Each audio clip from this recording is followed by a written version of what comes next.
My life runs on a schedule. Not a loose, I should probably go to the gym this week kind of schedule. I'm talking about a color-coded, cross-referenced, minute-by-minute itinerary for my entire existence. As a high-end wedding planner, my job is to eliminate chaos. I am the sworn enemy of spontaneity. My binders are legendary. My timelines are works of art. My personal life? It's scheduled too. Yoga is Tuesday and Thursday at 6 a.m. Groceries are Saturday at 8 a.m. sharp. There are no surprises in my world, and that's just the way I like it. Then I met Caleb. I was planning the wedding of the year, the nuptials of a tech billionaire's daughter at a sprawling vineyard estate. Everything was perfect, every detail managed down to the last second.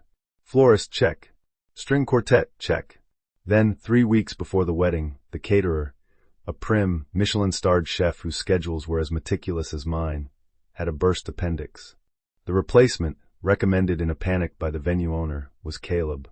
His website was a collection of gorgeous, messy-looking photos of food and a bio that just said, "I cook things that taste good." It's not that deep. I should have run. Our first meeting was a disaster. I arrived at his catering kitchen, located in a trendy converted warehouse, at precisely 10 a.m., my binder tucked under my arm.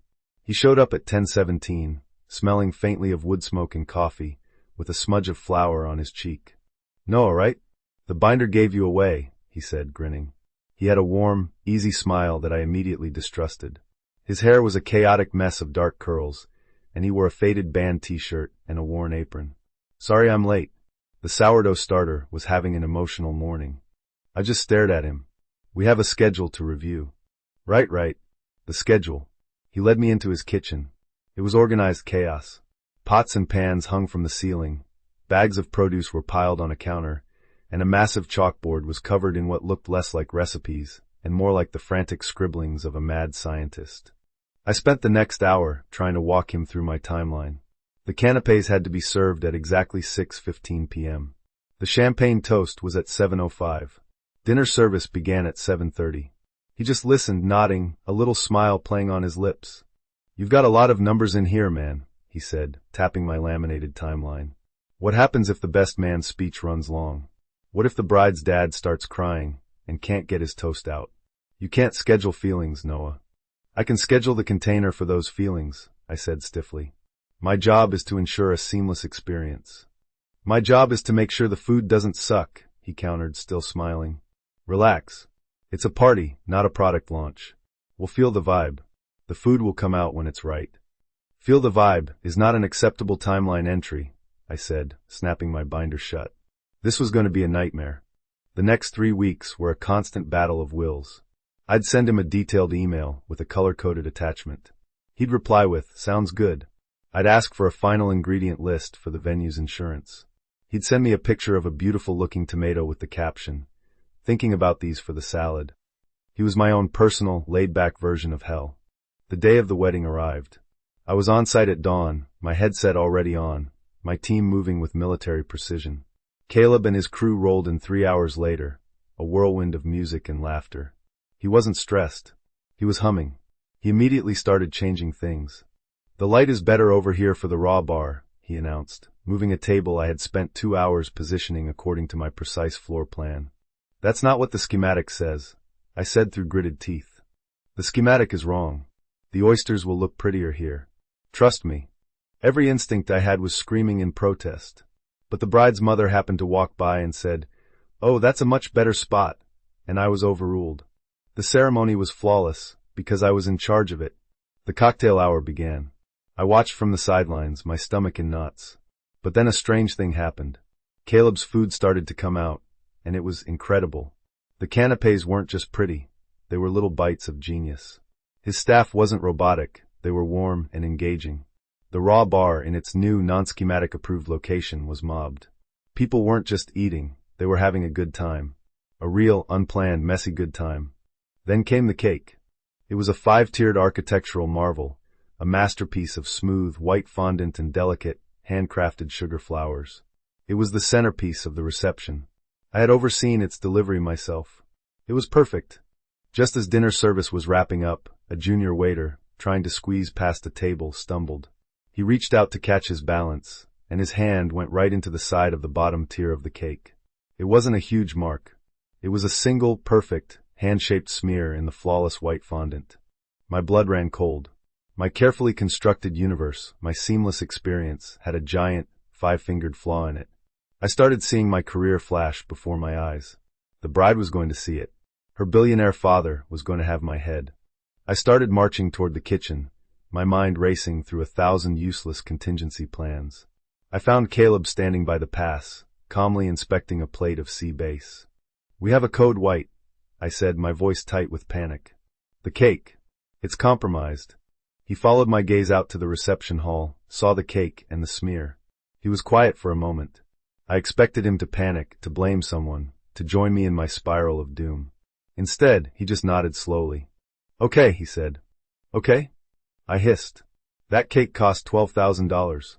It is the focal point of the entire evening. We are not okay."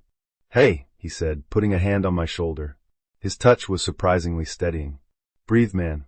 It's just a cake." He looked at it again, a thoughtful expression on his face. "Give me 10 minutes. He disappeared into the prep area. I watched the clock, each second an eternity. What could he possibly do in 10 minutes? He came back with a small tray. On it were bowls of fresh, beautiful berries, raspberries, blueberries, tiny wild strawberries. He also had a small bowl of edible flowers and a sifter of powdered sugar. He walked straight out to the cake. I followed, my heart in my throat. He didn't try to fix the smear. He embraced it.